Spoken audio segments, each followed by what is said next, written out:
Nobody saw it coming. When Joe Rogan and Tom Dillon sat down for one of their podcasts, the last thing anyone expected was for them to tear apart Ellen DeGeneres the way they did. And yet, that's exactly what happened. What started as casual conversation quickly turned into something a lot of people had been thinking for years but were afraid to say out loud. That the woman who built an entire career on the message, "Be kind," may not have been practicing what she preached. Ellen's public image was airtight for over a decade.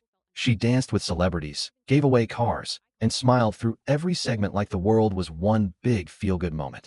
But behind the scenes, according to dozens of former employees and industry insiders, the atmosphere on her show was something else entirely. Staff described rigid, uncomfortable rules, a culture of silence, people walking on eggshells.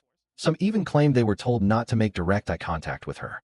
Rogan put it bluntly, "You can be difficult, you can be demanding, but what you cannot do is run what amounts to a fear-based operation backstage while dancing in front of a live audience every afternoon."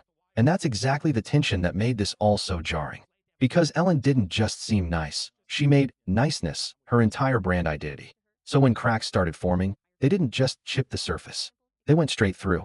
One of the earliest and most memorable moments that cracked that image came from Dakota Johnson. In what seemed like a lighthearted exchange on Ellen's own show, Dakota calmly but clearly corrected Ellen on air after Ellen claimed she hadn't been invited to Dakota's birthday party.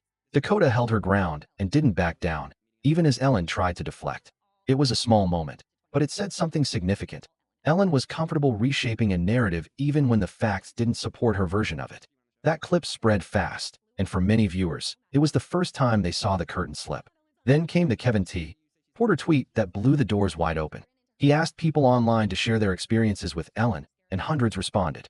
The stories were different in their specifics, but consistent in their pattern. The kindness that Ellen projected publicly was not what people encountered privately. Comedian after comedian, staffer after staffer, the same picture kept emerging. And notably, some people had been trying to say this for years before it became a mainstream conversation. One comedian recalled going on the show, running into Ellen backstage by accident, and watching the producers visibly panic. The energy in that room, she said, was not warmth. It was fear. Rogan and Dillon's core argument was this: Ellen's fall wasn't sudden. It was delayed. For 15+ years, she sat at the top of daytime television. And at that level of power, problems don't get addressed. They get buried. People stay quiet because their careers depend on it. It's only when the momentum shifts that everything bottled up for years finally pours out at once. Power doesn't eliminate problems. It just postpones them. When the criticism hit its peak, Ellen eventually responded. Not through a press conference or a formal statement, but through a Netflix stand-up special. And that's where things got complicated again.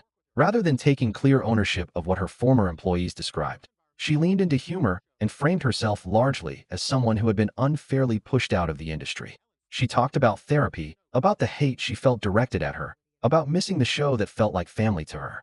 But a producer who worked closely on that show said watching the special felt like watching someone tell a completely different story. The atmosphere she remembered as joyful and family-like was, for many of the people who worked there, an atmosphere of anxiety. And rather than bridging that gap, Ellen's special seemed to widen it. That's the moment the backlash intensified, because audiences watching a public figure face serious allegations aren't necessarily looking for a perfect response. They're looking for a real one. They want accountability, not reframing. And the comparison to Mel Gibson, who faced his own very public downfall years earlier, started coming up in these discussions for a reason. Gibson had made serious mistakes, but he eventually stood in front of them directly and acknowledged them. That approach, however uncomfortable, is what allowed him to slowly rebuild credibility over time. Ellen took a different path, and the audience noticed. Then the conversation took a much darker turn. Alongside the workplace allegations, a separate wave of online speculation began connecting Ellen to the Jeffrey Epstein network. Now, it's important to be clear here. These are claims circulating in online communities and forums, not confirmed legal findings. But the volume and persistence of those discussions made them impossible to ignore in this broader conversation. Online researchers pointed to what they described as symbolic patterns, references to specific language allegedly used within Epstein's circle, and the proximity of certain entertainment figures to that world.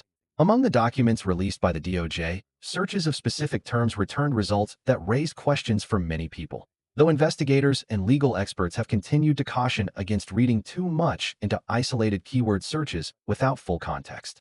What is documented is Virginia Giuffre's account, one of the most detailed and publicly significant testimonies connected to the Epstein case. Virginia described being recruited as a teenager and subsequently trafficked to powerful individuals across multiple countries. She named names. She gave depositions. She spoke to the FBI on multiple occasions. And yet, as her attorney pointed out, the response from many of the men she named amounted to little more than a publicist-issued denial.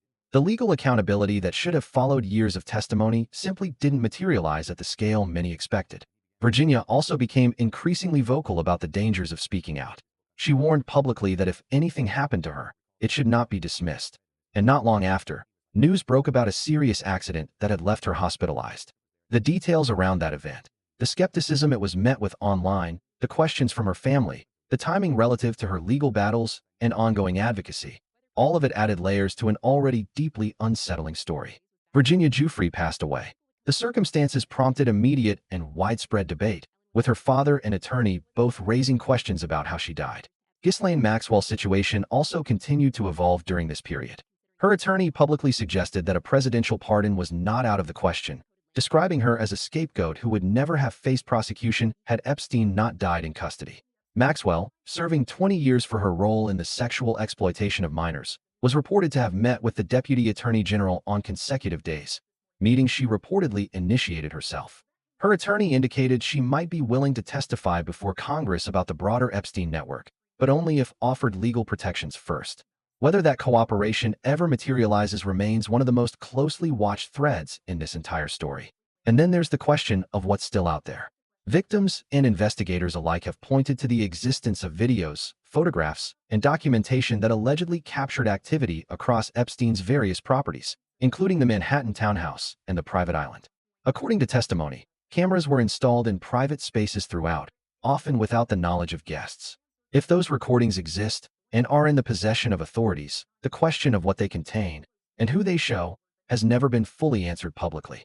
Stephen Twitch Boss, Ellen's longtime collaborator and executive producer, was pulled into these broader conversations after his death, which official reports attributed to personal struggles. Online theories attempted to connect his passing to the larger controversies surrounding the show and its figures, though those claims remain entirely unverified. What is true is that his death shocked people who had watched him for years as a warm, energetic presence, and it added another layer of grief and confusion to an already turbulent moment surrounding Ellen's world. As for Ellen herself, after 19 seasons and a show that fundamentally shaped daytime television, she stepped away. Reports followed of a move abroad with her wife, Portia de Rossi. The quiet exit, coming when it did, just as more Epstein-related documents were anticipated to be released and as public scrutiny was accelerating, only deepened the speculation that had been building for months. What this entire story keeps circling back to is something much bigger than one TV host, or one lawsuit, or one scandal. It's about how power operates in entertainment, how image can be constructed and maintained for decades, and how the people most harmed by that gap between image and reality are almost always the ones with the least power in the room. The employees who felt they couldn't speak up, the victims who were told no one would believe them, the insiders who tried to raise flags early and were dismissed until the momentum finally shifted enough for people to listen. Deep questions that powerful institutions have not yet fully answered. But the conversation is louder now than it's ever been, and that matters. If this video made you think, share it with someone who needs to hear it. Drop your thoughts in the comments below. We read every single one. And if you want to stay up to date as this story continues to develop, subscribe and hit the bell so you don't miss what comes next.